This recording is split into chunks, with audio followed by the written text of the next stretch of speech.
Hello everyone, আজ আবার একটা ভিডিও তোমার সাথে শেয়ার করতে এলাম। এটা কিন্তু কোনো এমব্রয়ডারি ভিডিও না। রোজ রোজ এমব্রয়ডারি কাজ করতে করতে তো বিরক্ত হয়ে উঠেছি, তাই ভাবলাম আজকে একটু অন্য কিছু করি। তো এই ব্যাঙ্গেলগুলো ছিল আর আমার এই চুড়িদারটার সাথে ম্যাচিং করে হাতের কিছু ছিল না, তো ভাবলাম আমি একটা কিছু বানিয়ে নিই নিজেই।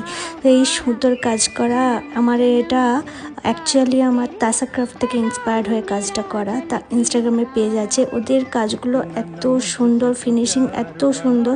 ওদের মতো কাজ হয়তো আমি করতে পারবো না, কিন্তু আমি দেখে ইন্সপায়ার্ড হলাম, হয়ে দেখলাম যে একটু নিজের জন্য করে দেখি কেমন লাগে।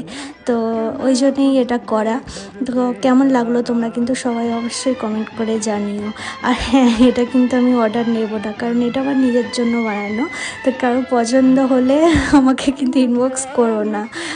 আর তোমরা কোথা থেকে ভিডিওগুলো দেখছো সবাই কিন্তু আমাকে কমেন্ট করে জানিও। আর আগের দিন যেমন আমি বলেছিলাম তোমরা কে কে গল্প শোনো, তো যারা গল্প শোনো তারা কিন্তু অভিক সরকারের লেখা ইকুইজেশন গল্পটা শুনতে পারো, বেশ ভালো।